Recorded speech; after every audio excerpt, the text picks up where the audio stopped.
Biker ভাইরা, আপনারা কি জানেন এই ঈদ উল ফিতরে এই মোটরসাইকেল দুর্ঘটনায় 138 জন লোক প্রাণহানি হয়েছে? কেন রে ভাই, এত বেপরোয়াভাবে কেন ড্রাইভিং করে? একটু সচেতন হয়ে ড্রাইভিং করতে পারেন না? আর বাইক চালাইতে না জানলে কেন বাইকে ওঠেন? কেন অন্যের জীবন বিপন্ন করেন? কেন নিজের জীবনটা সারা জীবনের কান্নায় তৈরি করেন? তাই সকলের দৃষ্টি আকর্ষণ করবে এবং সকল বাইকার ভাইদের এবং যারা যুব সমাজ, কিশোর যারা বাইকের প্রতি আসক্ত, মনে রাখবেন বাইক একটা মরণ নেশা।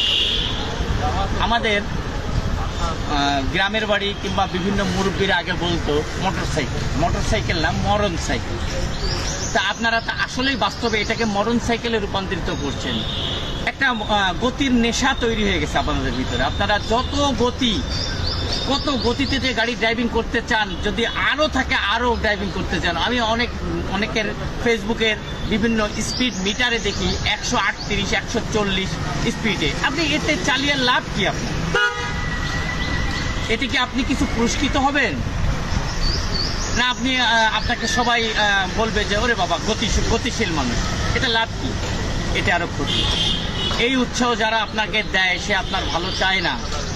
তাই সকলের দৃষ্টি আকর্ষণ করবো, সকল বাইকার ভাই, সকল যুব সমাজ যারা বাইক চালাতে ইচ্ছুক, বাইক চালাইতে পছন্দ করেন, আপনারা সবসময় নিয়ন্ত্রিত গতি রেখে বাইক চালান এবং হেলমেটবিহীন কখনোই বাইক ড্রাইভিং করবেন। মনে রাখবেন, হেলমেট আপনার জীবন বাঁচাবে, না হলে মৃত্যু অনিবার্য।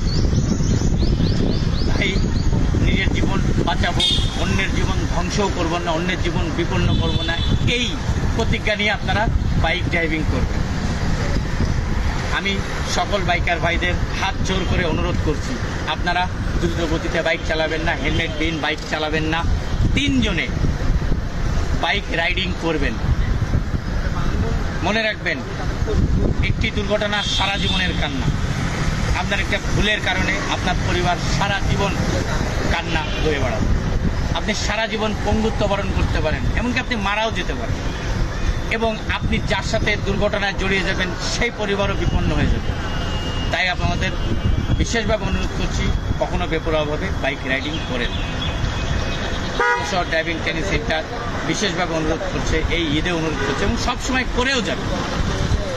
আপনারা সকলে নিরাপদে বাইক শেয়ারিং এবং নিরাপদে বাড়ি ফেরবেন, পরিবারের সাথে হাসি আনন্দে মেতে উঠবে। এই কামনায় সকলকে শুভেচ্ছা। ড্রাইভিং ট্রেনিং সেন্টারের পক্ষ থেকে সকলে ভালো থাকবেন। আসসালামু আলাইকুম।